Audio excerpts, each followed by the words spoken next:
This is episode 225 of Pencils and Lipstick, and I'm Kat Caldwell. Welcome, everyone, to another week and another episode. This week, I have Stephen James with me. He is a thriller writer and storyteller, and we had a really great interview. I was really interested in the things that he had to say. He is first and foremost passionate about storytelling, and as you know, that is one of my passions as well. He actually has his master's degree in storytelling, which I didn't know that that was a thing. And so we not only talk about his latest book coming out of his probably almost 20 books.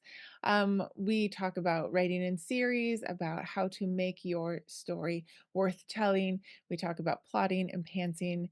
We cover a lot of ground in this interview. So it's a little bit longer, about 50 minutes. You're not going to want to miss it though. So I'm going to go straight into the interview. Be sure to subscribe and like and review this podcast wherever you are listening from. Subscribing helps you make sure that you get all of the episodes every time that they come out. And we have a new one every single Monday, except for in July and August. And be sure to share it with your friends. If you guys want more information about Stephen James, the links will be in the show notes below. And if you're listening and you ever want to see what we look like, you can head over to YouTube to the Pencils and Lipstick channel there and watch pretty much the same interview, definitely the same interview, just with some visuals. All right, so let's get into the interview with Stephen James. Here we go. Welcome, Stephen James, to Pencils and Lipstick. I'm excited to talk to you today. You have a new book coming out just this week as this podcast goes out on April 9th called Fatal Domain, and it is a sequel, correct? Yes, to Broker of Lies, which Ooh. came out last year, and so it's an interesting addition to the series. Okay, so this is not your first or your second book. So let's talk a little bit about this book, Fatal Domain, and the series, and then talk about all of your other books as well. So before we go into that, would you tell everyone just a little bit about Stephen James, who you are? Yeah, sure. Yeah, so I'm an author and storyteller. I've been telling stories and teaching writing around the world since '97, and Oh, so I've done, I guess, 17 or 18 novels, depending on how you count them all, and I've been I have a master's degree in storytelling, which is unusual. Yeah, oh, and so I in finished that back in the storytelling. '90s, and so for me, it's all about story. So I've Okay. written books on how to tell Bible stories to preschool children, and I write Okay. serial killer novels. So it's like my wife says, it's kind of like inviting Stephen King over to do a puppet show for your kindergarten class. So it's all up in my mind somehow, and so it's all about story, and so understanding who you're telling that story to and actually trying to entertain them, inspire them, whatever it might be. Okay. And so yeah, so a couple of years ago I had this idea for kind of a domestic terrorism story that All became right. Broker of Lies eventually. And so it's been really fun to launch out into the area of writing espionage slash spy kind of Okay. terrorist stories that I had never really ventured into before, so it's been a fun journey. So it's a new thing. So tell me,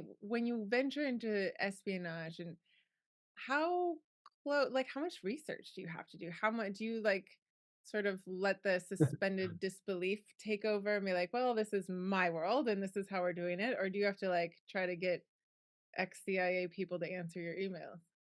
I did a ton of research. Okay. So I toured, the Pentagon twice doing research, and then I did consult with people from the military and, intelligence communities to try and make sure that what I'm writing is authentic. Obviously, it's Okay. fictional, Sure. fictionalized, but yeah, no, it took months of research, to write Broker of Lies and then to build on it with the second book, Fatal Domain. It's always fun, like, when I was a kinda starting off as a novelist, I never really thought research would be, I guess, all that fun or it would be, wear me out or whatever, but I have Right. met, over the last, 20, 25 years, just the most amazing people, heard some just incredible stories, and, so my hat goes off to those who work in these fields, but also I'm just thankful that they're able to, meet and share with Right. me so that I can hopefully write authentic,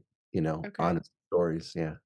When you're meeting them, are they also readers of this sort of novel? Like, did you find people who like this is actually very important to them? Like my parents are all in the medical field, so they can't watch Uh, ER.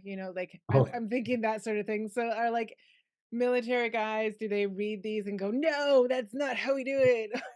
Like, hopefully not. I mean, I've really tried to work with I did 11 books in a series about an FBI agent, okay, named Patrick Bowers, and so I worked closely with the, public affairs office, at the FBI to try and, make sure that the stories were authentic, and I remember I got a letter from, a detective one time. He said, "I've been a detective for 17 years, and when I read your books, I feel like I'm at a crime scene again."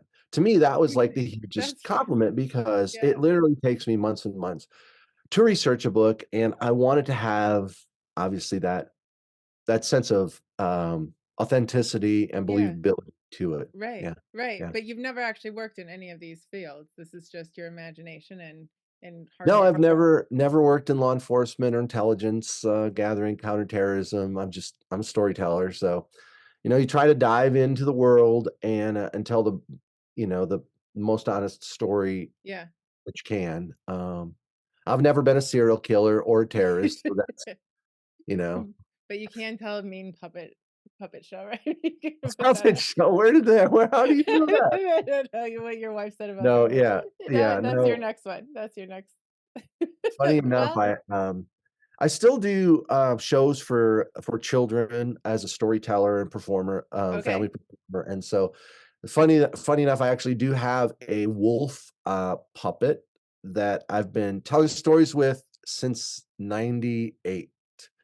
Nice. Crazy, but kids know it's so funny because, like, kids will meet me or something later, like, after I've done, like, a show at their school or something, and maybe 10 years later or so, they'll say, "Oh, I remember whenever you told stories," or something. And then they'll expect that whatever novel they might look at the Will be time is the gonna be, same. like, silly or whatever. And they're like, "Are you the same Stephen James?" I'm like so I get that, actually kind of a lot is like, "Are you the same Stephen James that did the whatever, this or That's so that?" funny. So, yeah. But it's just kind of, like publishers want to, for the most part, kind of stick you in a box. Like Yeah, they'll ask, like, "What's your brand?" And then they right. want because it's easier to package someone if Okay. all you write is police procedurals or spy thrillers or whatever it might be, Right. or children's programs or something. And so, I'll work with a publisher and they'll say, "Well, what's your brand?" Or something. I'm like, "Well, you tell me. Like literally, this is who I am." And I'm the storyteller. You tell me what my I my don't book know. I mean, brand I'm is. not a marketing person. But anyway, so yeah, so it's a little bit hard to brand. But I think, the thing is, like most authors that I know, their brain is hard to brand. It's like, Yeah, yes, you can sort of say this person writes this type of book, and that's fine, but they usually have other ideas, right, uh, other parts of them, right, that are not easy to package up. And so it's a little annoying when you work with a marketing team or something, and then they want to actually shrink you down. I get it though, because they're trying to help right. people understand, but Yeah, but, it's unless you have that name behind it, right? Because it's like I argue this all the time, and I go the indie publishing route, and so you have to do all your own branding and your own marketing, and of course seek help on it because as you said, we're storytellers, we're not marketers. But I always tell people like I never felt like the authors I loved growing up were in a box. Like they would write some crazy, very different yeah. stories, even if you could kind of tell it was that writer. But now they just want you to go like, if you're gonna go FBI all the time. Like this is how we're uh, doing it. But then you write thriller, I guess, would be kind of the box that they put you in, right? for the most part, my novels are suspense or thrillers. Okay. I would say all of them. I've done Synapse was a science fiction thriller. I've done some fantasy. I'm doing a horror series now, which is it's not like gross or slashers. I mean, I'm nothing against whatever, but it's more suspenseful, but I think packaging, it's gonna be kind of considered horror Like, yeah. anyway. So, but yeah, a lot of it has to do with, with suspense. I try to invite readers in to care about a character, care about what Mhm. happens to them, Yeah. and then put them in peril of some type. Doesn't have to be physical peril, it could be, um, mental peril or relational or whatever it is. Okay. Then make things get worse and worse Of until there's a course. moment at which all seems lost, and so, But they and finally then bring it together. I mean, um, this is what we like. I was just reading Eric Bork's book, and he was like, "Yes, I don't know why, but whenever we read or watch a movie, we just really want really terrible things to happen to this person that we have come to love, and then we want them to pull through." Like yeah, this is our storytelling. Somehow yeah, we're addicted to it, right? and to pull through in a way that we cannot anticipate Yeah. to appreciate. So, like, this is really important, and it's something that I really teach, authors a lot around the world whenever I teach on writing is whenever we pick up a story, we don't say it necessarily, but we're wondering, "How will I be surprised?" Yeah. Yeah. And if we're not surprised, if we read the whole story and we get to the end, we're like, "I actually saw it coming 100 pages ago," we're never satisfied. We're like, "Ah, come on." So, we want our stories to obviously make sense and be believable. We call it contingent in the sense that everything that happens is caused by what precedes it. Yeah. But if there aren't any surprises, we're going to be let down. So I really always try to write myself toward what might you might say is a twist. I always think of it as a pivot, Okay. and so I try to include that in every scene if possible, or at least for the book as a whole. So on Broker of Lies, for instance, there's a big twist on the last paragraph. So one of the goals that I have when I The write is very last paragraph? yeah, yeah, That's yeah. risky, isn't it? It's a pretty Like, big twist too. So yeah, so like when I write a story, my goal is, if possible, to have the final reveal in the last sentence. It's not always possible. interesting. It's not always possible to do it exactly like that, but you can usually like a lot of my stories, I would say the last page is a final reveal. Okay. But How did you come up with that theory or that way of writing? I write organically. I don't outline or plot anything out. So I've never started a book where I know the ending. And so my books are kind of too complex usually to Okay. actually plot out. And Yeah. I can't imagine what it would even be like now to try to say, write an outline of this book. I'm like, Broker of Lies is a very complex story. Fatal Domain as well. But I mean, I've had books that have 50 named characters and 10 point of views. And it's just like, I can't even imagine what you would say. Like, oh, let's, you know, What is plot happening this in out this or something chapter? ridiculous. So, yeah, so I'm always writing where I don't know exactly how things will end, Okay. and I'm moving toward those moments that are unexpected and yet inevitable, and always try to, write scenes that would satisfy readers, and I feel like once you know sort of like who's behind everything or what the main reveal is, it's like good to get out of the story as quickly as possible because a lot of Oh, stories go on too long and you're just reading, you're like, yeah. okay, exactly. And then there's another chapter or two. You're just like, come on, what is going on? Yeah. What are you doing to me? Yeah. Like that So third Lord of this, the Rings movie that should have just been cut in half. I was just thinking of that. So, um, That's a very controversial statement. I've had people just like not want to continue the interview when I said that. So, do you know this when you say like writing to do you know the twist? Do you know like the main twist before you start writing or are you no. actually like you're completely blank? You just have this story Well, idea. you have a premise, and Okay. because you understand story, what lies at the heart of a great story, it's not like anything is blank. It's not like when you're sitting down, there's no idea of what could possibly happen. And so within the genre, you know that the more you understand what lies at the heart of a story, the less you have to outline, Mm, but also the less you have to write by the seat of your pants because okay. you're you're really following the narrative threads as they progress through the story. So no, I don't know. like the main twist at the end necessarily. Sometimes I'm at some point in the process, I come up with what I think would work Mhm. well. Right. I don't know. It doesn't usually precede writing the first page of the book or something, Right. but at a certain point I think, okay, I think I know where this will go. When I was doing the Queen, actually there was a character, like a villain character named Valkyrie, was so as a but I didn't know who it was. Like I knew it was the mastermind behind Okay. everything. Okay. And so as I was writing it, I mean, that was a long book. It's pretty complex. It's about 140,000 words, 600-page book or Wow. something. And so when I was finishing it, took about a year and a half, I think. But as I was going toward the end, I was like, okay, who's Valkyrie? Like, I have no idea who the Did you main guess? master bad guy is. And so when it was about 3 weeks before it was due, I thought, oh, wait a minute. I Oh, think I know who it could be. And I was like, let's see if that would work. So I had to go back through the book and maybe tinker with a couple of scenes and maybe introduce a couple of other things a little bit. But yeah, so the final reveal to the queen comes only at the very end, and you're just like, what?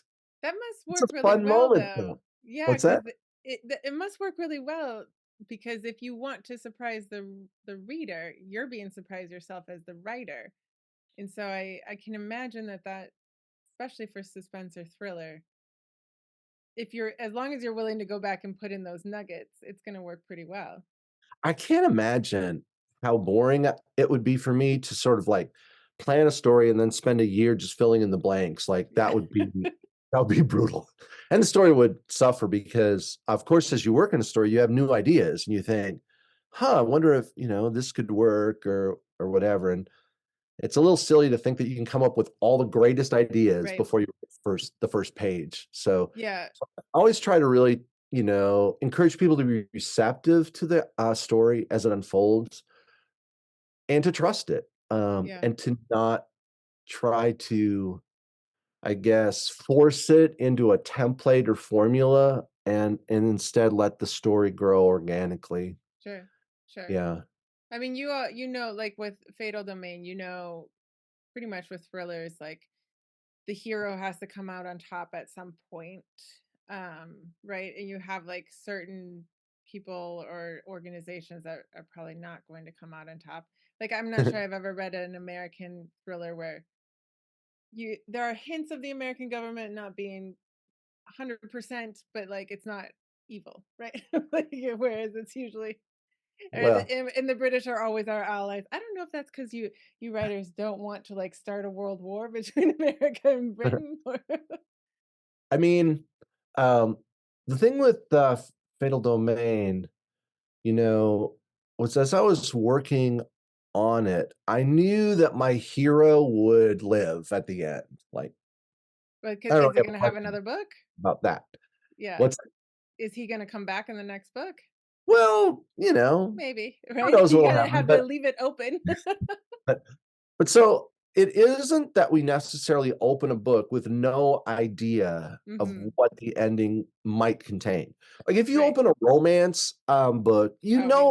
that We know. they're going to either get together at the end or there will be probably a kiss or whatever it is at the end of the story. I Sure. mean that's it's part of the genre. So, Sure. but if you can guess how it gets to there, Yeah. then you'll be unsatisfied. Then it's called Hallmark. Yeah. So it's like we want to sometimes we'll know, oh well, this is this genre or whatever, but we want to be surprised along the way. Yeah. And so that's why I feel like pivots are so really vital to good stories. Um And do you teach that for pretty much any genre when you're teaching students, or do you really yeah. only teach thriller writers? No, I do teach all genres really. And no matter what genre you write in, Mhm. basically, I mean, stories are contingent. That Mhm. means that everything that happens is caused by what precedes it. Okay, so that's just a story has that. Now, so there's really only three options to any scene. Okay, so you can write a story where everything is contingent and that's it. In other words, everything is predictable and we know exactly where it's gonna go based on what precedes it, and it goes there, and it's boring and predictable. We don't want that. Mhm. The other option would be to have something that's ludicrous or not contingent inserted into the story. So you're writing your Amish romance, and suddenly at the climax, these aliens land and shoot the cows with photon rays and take off into space. You're like, well, that wasn't predictable, but it Right. was ludicrous. It doesn't. It was unexpected, certainly, but it wasn't inevitable. Mhm. And so you have one option where everything is too boring Right. because it's too predictable. You have a second where nothing is believable because it's too ludicrous or outlandish. The Okay. only other option you have is to have a pivot.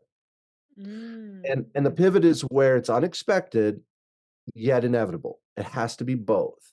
And so Mhm. as people write scenes, it doesn't really matter if they're writing romance, science fiction, fantasy, whatever. They still only have those three options for any particular scene or story.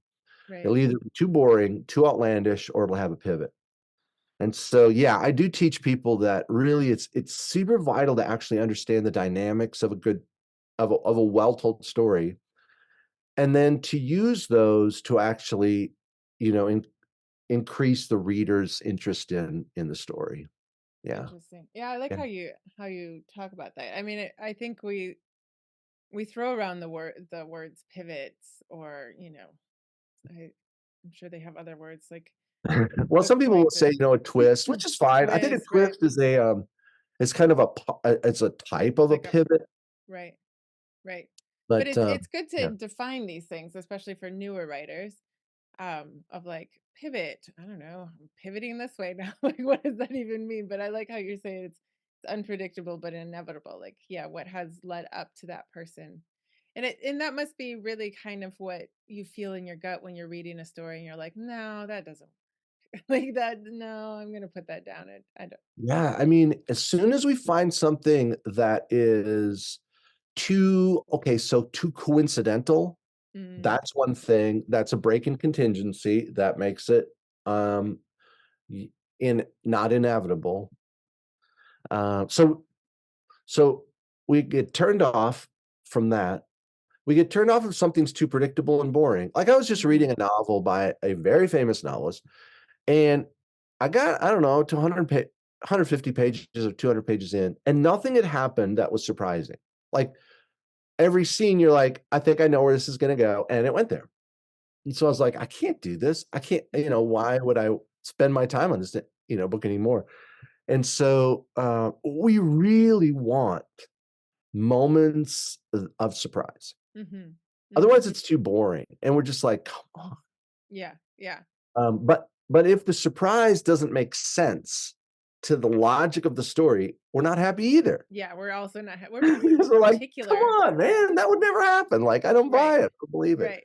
And Right. so, Like that yeah, never there was no hint up till now, and now yeah. yeah, I work with indie writers, and I was just telling someone the other day like, okay, this at the end, like, there you've got to have hints, otherwise it just isn't very believable. It's like you said, it's too coincidental.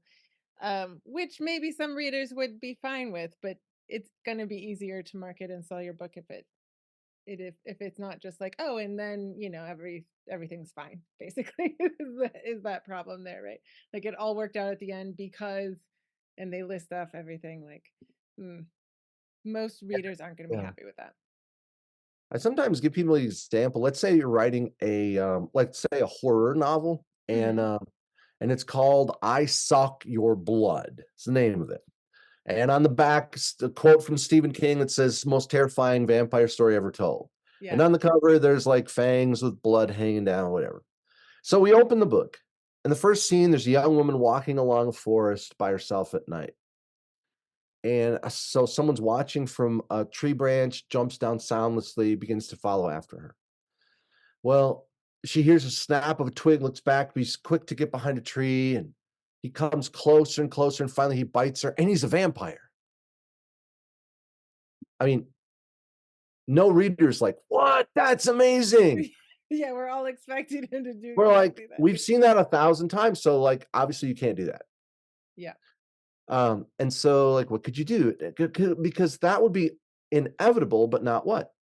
unexpected. Unexpected, You yeah. can't do that. So Gotta be maybe, like the postman or something. but it has to be satisfying too. It can't Right. just be like, oh, that was a letdown. So it's got to escalate. So let's say that the person comes up and he's reaching out to bite her, but she spins around and drives a stake through his heart. And you're like, oh, she's a vampire hunter. She was luring him out here. That's interesting. Or maybe as he gets up behind her, she turns to bite him and he does a stake through her heart. And you're like, oh, that's interesting. He was the vampire hunter. Or he bites her and Right. she stumbles backward, holding her neck, and he falls over dead and says, it's you. And he dies. And we're like, her blood is fatal to vampires. Never saw that coming. Wonder where this is going Right. to go. All of those are fine, but he can't just bite her and be a vampire because no one will be satisfied. Yeah, like, So, what is the story then? Like, that's like yeah, so whatever your story is, it can't be just predictable, mm, or we're not gonna be happy with it. that's true. It can't be just ludicrous, or we're gonna set it down and say it's not believable. So Right. the only other option is pivots. Interesting. So Yeah. is this something that you said you got your master's in storytelling, which I've never heard, like, that's different from like an MFA in creative writing. Is that true? Like, it's Yeah, literally a no, master's in storytelling? it was in story, telling back in the '90s. It was the only one college in the world that offered a master's in storytelling, so I went there and, What made you go there and say, "I want a master's in storytelling"? I come on, that sounds I fun, mean, it doesn't it? sounds fun. I'd never heard of this before. Yeah. Like, my undergraduate degree is in outdoor recreation, so I have 1 degree in how to play and then 1 a master's in how to talk, so So that's kinda so it's like, inevitable, basically. It was exactly, right, and unexpected. So, yeah, so it is different, and I didn't really come up with this idea while I was studying. In fact, truthfully, you know, I'd written 2 books on the craft of writing, story trumps Okay. structure and troubleshooting your novel, and I wrote a book on storytelling called The Art of the Tale, but really it wasn't until a couple of years ago that I really started to think, "What is actually a story?" Like, I thought Right. I knew. I'd Right. studied storytelling, I'd taught writing around the world for decades, but I was like, "Am I missing something?" Like, basically, since Aristotle wrote Poetics, people have been looking at story through a temporal lens, beginning, Mm, middle, end, first act, second act, third act, inciting yeah. and surprising action, denouement. And there's nothing necessarily wrong about that, but I don't like that because it gives people the idea that a story is about a progression of events Yeah. instead of a collision of desires. So stories are Hmm. not just about things that happen. That's a report. You can certainly have a Yeah. report, but that's very different than a story. And so I started to ask myself, what is a story actually? And so I came with this idea that every story has 4 elements to it, Okay. but every great story has 6 elements to it. And so I feel like every scene can be improved by the story cube, understanding the aspects of this cube. But every scene and every story, no matter what genre you write in, whether it's a screenplay or novel, short story, it doesn't matter. And so, really, for the last couple of years, that's really what I've been teaching when I teach about story. Is not so much what has to happen on page 1 or what we want to happen by page 50 or anything. There's plenty of people out there who will give you all of that if you're Right. interested in templates and formulas. But instead trying to say, "Okay, look, I want you to actually have the ingredients to a great story, and you can play it out in your own way." Like, it's time for a new paradigm. Yeah. The 3-act structure has kind of run its course, I feel like. It's like a story can have 3 acts or 5 or 7 or 4. It doesn't matter. What matters more is what lies at the core, at the heart of the story than how many acts you've actually included in that Yeah. story. Yeah. Yeah. I think that's only for when you're at a play that you're actually not interested and you're just like, okay, I got one more act to go. That's about the only time that you're, because I I mean, mean, I yeah, don't know about you, but I never think about like, what act am I in now with the story? I'm more about like, what is she gonna do now? Like, that's okay, or exactly what like most who's readers this? are, Yeah, most concerned about, and yet a lot of writers get caught up in this idea of, "I need to have however many acts or breaks or whatever." I mean, we have 2-act plays, and usually there's an intermission so you can go to the bathroom. So it's yeah, like, "Okay, well, that's fair." but it's not like they're trying to, make it 3 acts, and it's just so interesting, like, the more I've become the more I've read books on writing, dozens or even hundreds of books on writing and screenplays and so on like that, it just seems to come up so much with this idea that you have to have 3 acts, Hmm. or you have to have a beginning, middle, and an end, which is everything has a beginning, a middle, and an end, like a bratwurst has a beginning, a middle, and an end. It doesn't make it a Yeah. story or a Yeah. great story, so, yeah, it's like I feel like a lot of the, advice that's getting repackaged and repurposed and resold isn't necessarily helping us tell better stories. Yeah. I mean, if you think Yeah. about telling a story at the dinner table, if it doesn't have a pivot or a twist to it, Mhm. that's when it falls flat. Like Yeah. it's the worst when you start a story and you realize like, oh, actually this is really predictable. Like it's not gonna get Yeah, that it's big too of a laugh predictable, anyway. But we don't want that, and so, basically taking people back to the dynamics that lie at the heart of great stories, tension, mm, struggle, pursuit, all of these kind of things, then finally you're like, "Okay, if you can weave your story with these elements or actually look at your scene and say like, 'Okay, it doesn't have this, how could I add mm, that?'" It's really okay. gonna it's really gonna help, elevate your story. Okay. So you said at the beginning, like you come up with an idea and then you have the premise. So do you teach people to take the time to like develop the story into the premise before they start writing? Like this seems to be No, a no, I different would discussion say too. yeah, it's usually a mistake to do that. Oh, okay. I think what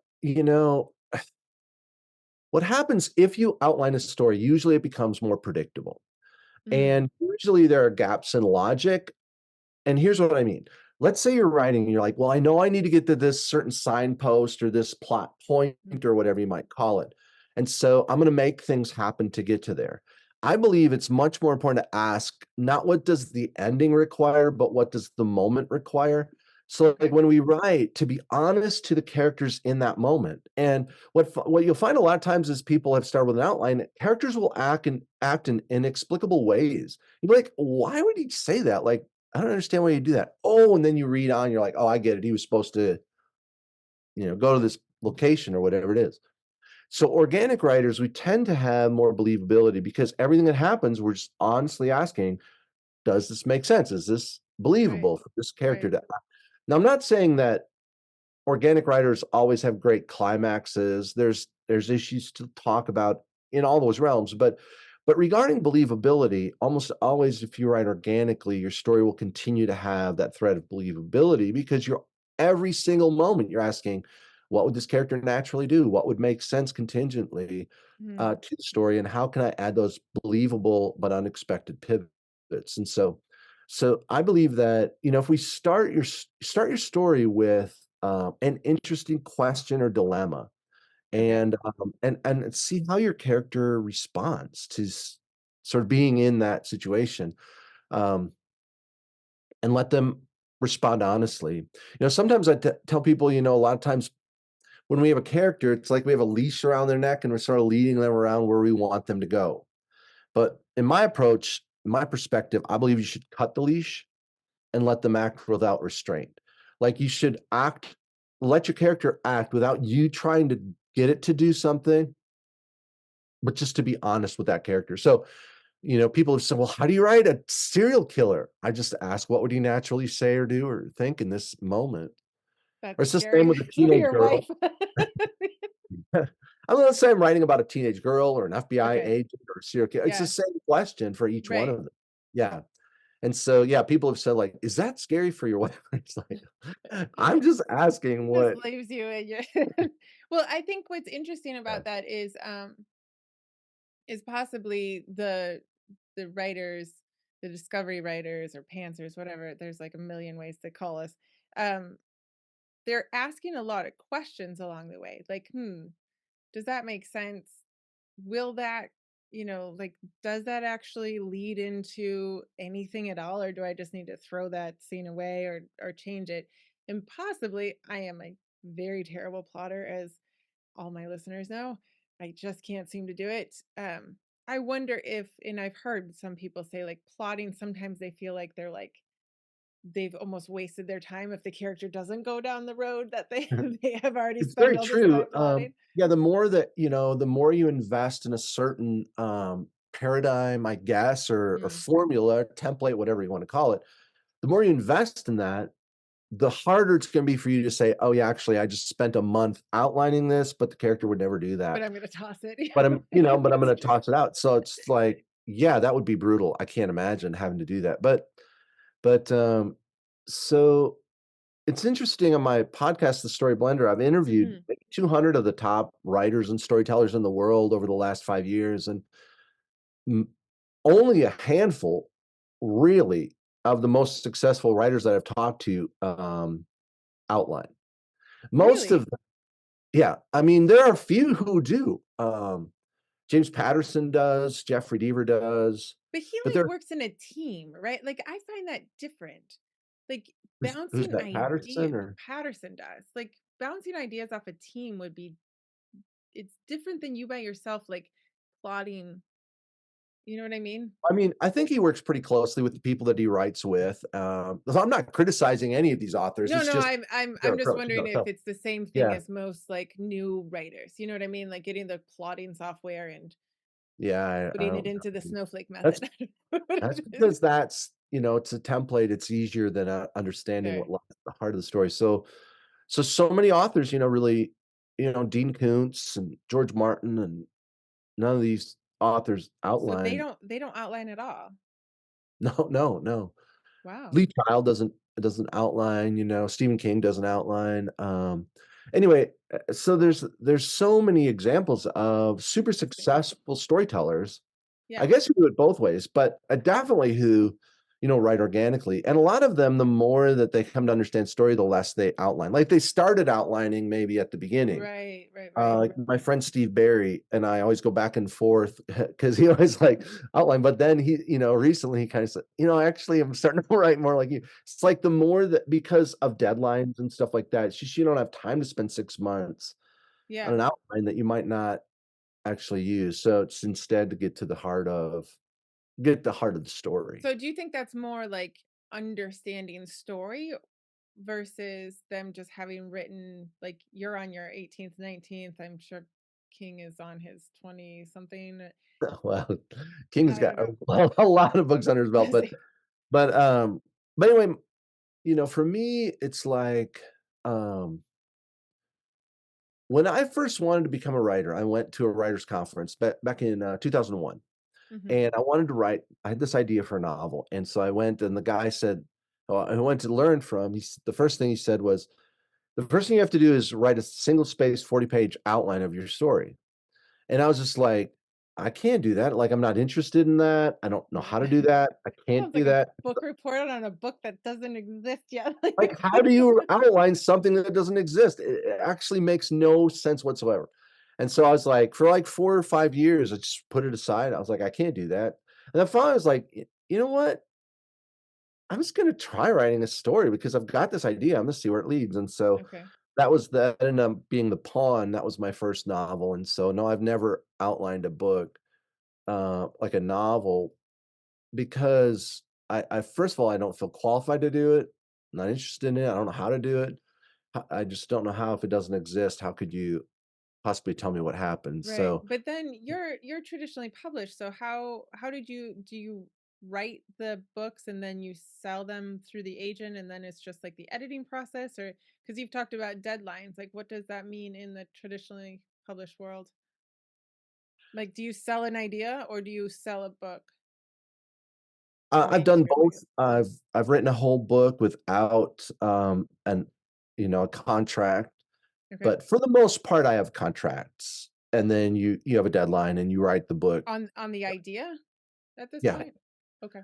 yeah. So, like, when I wrote the beginning of The Pawn, I wrote 50 pages, and then I got a 3-book deal from the 50 pages, so that kinda started, and then I just kept adding more and more, Okay. novels, and then, um, but I did write Broker of Lies without a contract, and then ended up selling that, and then Fatal Domain, I did have a deadline, obviously, for Okay. that, yeah, I mean, Because that's the same publisher yeah, with the series.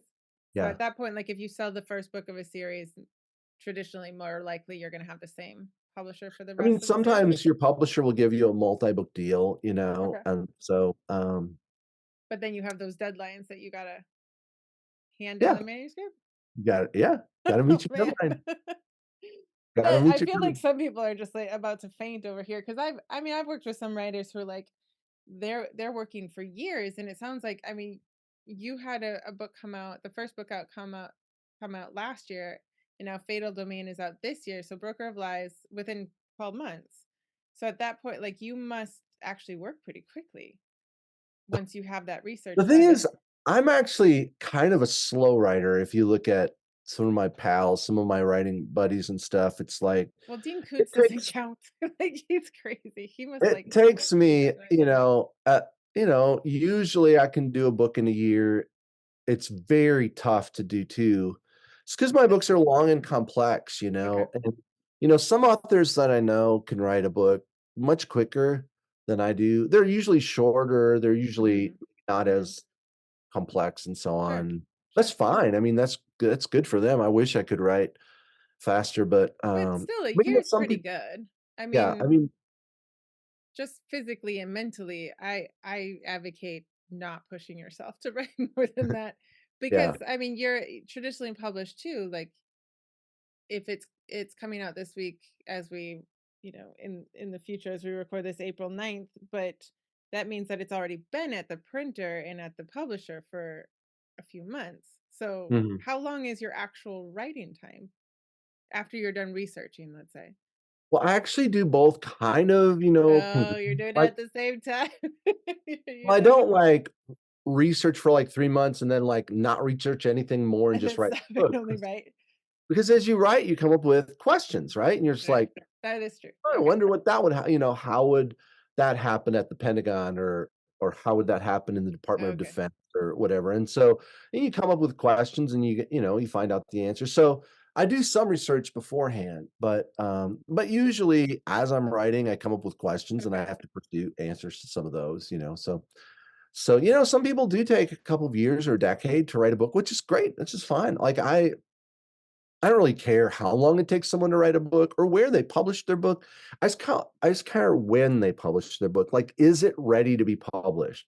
And Mm, I find that a lot of people, actually publish their books way too soon, like, before they really are polished, well, yes. Yes. to the point of where they're worth publishing. And That's why we so have so many yeah. books out there that don't sell. But I think it's because also they haven't really thought about this storytelling, like the actual telling of the story that they have. Oh, It's yeah, not that yeah, their yeah, yeah. idea is bad. It's not even that their writing is bad. I was just I'm working with a writer now where I asked, like, you have 5 different stories that you're trying to tell in one. Like, what do you want to focus on in this first? Like, does he find his dad? But like he can't find his dad and find a best friend and understand, the dynamics between a girl and a boy and and they're 12 all in one book. Like that would be a giant book. Or it's just not satisfying. So like maybe they're just not thinking of this storytelling idea that you're thinking of, like the Yeah, I pivots mean, and the thing is, like, people have u a lot of people just never been taught how to tell a story. oh, Like, they've been taught how to outline something, or a book they've been report. said That's a what we're story has taught. a beginning, a middle, and an end. It's like, "Okay, well, so Yeah. what? I woke up Yeah. this morning, I had a cup of coffee, and I wrote for 5 hours." Like, is that a story? Like, you know what I mean? It's got 3 acts, it's got a beginning, a middle, and an end. You're just like, it's just ridiculous. So people don't have any idea. They Okay. know a good story when they hear one or when Yes. they read one. We know it. They're Yes. like, "I really like that." Well, what are the Right. dynamics behind it? That's what I Okay. try to, really Yeah. teach people. And so, um, and as far as, like, publishing, I get it that if you don't have a publisher, you get to a certain place, you're like, "I think this is ready," and you just press a button and you publish it yourself. Well, the truth of the matter is a lot of times those are published too early. Mm. Like, when I wrote Broker of Lies, I keep track usually of the version of the story. So, like, Okay. that's the one that I wrote without a contract. I just wrote that on my own, but the one that I sold was version 27. Like, so that means I'd gone through the Okay. entire book at least 27 times. Some scenes, obviously more, but version 27 is the one that I did sell. So I mean, a lot of people would not read reread their book 27 times if they're just gonna self-publish it. So you know specifically that it's 27 times that you read it from beginning to end? Because I always wonder, like, how do people count their drafts? Well, I mean, I just if I made major changes or something, I would just hit version 2 or version 3 or Oh, so whatever. that's how you save it. So you kinda have that. That's the way I That's just interesting. that one was. I mean, I don't always do that, but I was just kinda curious what it would No, be but like it if I I think wrote it down. it's good to tell people because I don't know how many writers I've met, and I had this idea when I was starting out because, like, I've spent a lot of time with this story. I've looked over it many times, and then you like, "It's gotta be good by now," and you send it in, and as everyone who listens knows, she told me to cut 40,000 words. I was like, "Wait a minute, how is this happen?" And she did that, having read the first 20 pages of the book. Like, when people know what storytelling is and they know that Yeah. you haven't hit it, they'll be able to tell you right away, right? So, um, do Yeah, I you mean, continue go ahead, sorry, and then I I'll was just ask. gonna say, like Steve Barry I mentioned earlier, like, he mentioned to me recently that, like, when he does a book, he reads through it 35 times. Like, he looks for something different each time he goes through, Oh, maybe wow. verbs or whatever. So but he's sold 30,000,000 books, I mean, I was gonna say it worldwide, must do well. bestseller, and so my point is that just a lot of people don't spend enough time. I'm not saying Mm, someone needs 27 or 35 times or through. They probably need at least a dozen. I yeah, can't imagine, yeah, right. you know, but maybe not. There are a few people who can do it. There are a few people in the world who can sit down Mhm, and write like a mhm. first or second draft, and it's, like, really ready to go. It's like, that's amazing. Yeah. Yeah, Not but those everyone people can are do unicorns. I that. feel like I always tell people, like, "That's a unicorn," you know, and if you're gonna Yeah. model yourself after the unicorn, then you better really hope that you're a unicorn, because the That's rest of us interesting. are I'm not a just unicorn. It just takes a lot of work to yeah. me. Yeah, Uh, why is it that we don't wanna do that work? I feel like we think the work is the writing, and once the writing is done, it's gotta be done, right? Like, we're kinda hoping that this is our $1,000,000 ticket into literary fame. I don't know what it is. I mean, I don't know what it is. one thing that I think about sometimes is, like, say a carpenter. Let's say you're a Mm, carpenter. okay. Okay, so we go into a carpenter shop and we see lots of wood shavings on the ground and sawdust everywhere, but he's got a finished cabinet that he made. Mhm. Um, so the wood shavings are not evidence that he's not doing a good job. It's actually evidence that he is doing his job. Right. So it's a Right. lot of times the writers will be like, "Oh, I had to cut 50 words or 1,000 words," or whatever it is. I'm like, "That doesn't mean that you're not a good writer. It doesn't mean that you're not doing your job. It simply means you are doing your job." Those are Right. like the word shavings or whatever that are Yeah. left in the quest to create something beautiful. And so this is the whole idea that, it's a waste of time or something for the Yeah. carpenter to shave off, you know, different wood. That doesn't make any sense. It's Yeah. the same That's with true. us. Like, Yeah. it's not a waste of time to actually write a scene and have to discard part or all of it or whatever. It's Yeah. part of the process. Yeah, Yeah. I would agree. And yeah, I do find it odd that there's like that wall somehow that we just all really hope that, you know, two drafts in it'll be the perfect story. But I know. We um all do because yeah. we all kind of hope one time. But you said that you've taught for years. Do you still teach? Do you teach online? Do you teach in person? I mostly teach in person at different Okay. conferences and events. So Mm. I have a couple coming up this year. I'm doing a number of events, but I'm doing one here in Tennessee this summer, which is actually a 6-day seminar. I'll be teaching like almost 25 hours. We'll be doing Wow. critiques and stuff like that. So it's super intensive. It's only for 4 to 8 people. So it's really small. But people Okay. could email info@stephenjames.net if they're like, dude, I wanna I'm interested. I also do a novel writing intensive with Bob Dugoni, who's Mm. a number 1, international bestselling author, and we do that in the fall. And for that, we actually do 50 pages. People send it in, we'll critique 50 pages, and then it's a 4-day institute. And again, just info@stephenjames.net if you have any interest in, finding out more about those conferences and stuff. Okay. And then different writers conferences, I'll do a keynote or I'll do workshops and things like that. But those are Okay. 2 that I'm putting on myself that are for small groups that are Yeah. really intensive and that can really help people sort of reshape. the way they think about story. Yeah, yeah, so you really focus on storytelling, and is that for any genre, or is it Yeah, mostly we thriller? typically don't do erotica just because 'cause we're not experts on that genre, which is fine. I mean, but it's just like it's not my but I've worked with people from every genre, young adult to children's to actually science fiction, thrillers, mystery, women's, historical, I mean, all around. All of it. Because yeah, and the thing is, it's like the principles of great storytelling are not genre specific.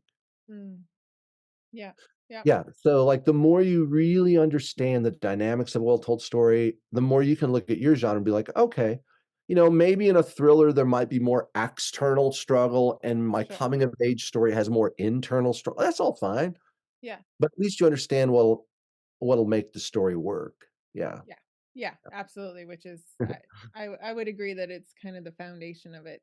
So, we will send people to stephenjames.net. We'll have that there. You also have mentioned your podcast, but, it's called the Story Blender Podcast, and people can listen to that pretty much anywhere, right?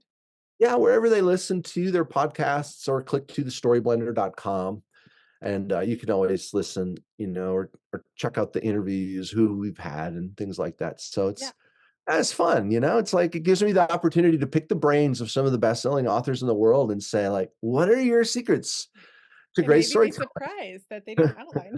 Yeah, I feel like everyone told us that they outline.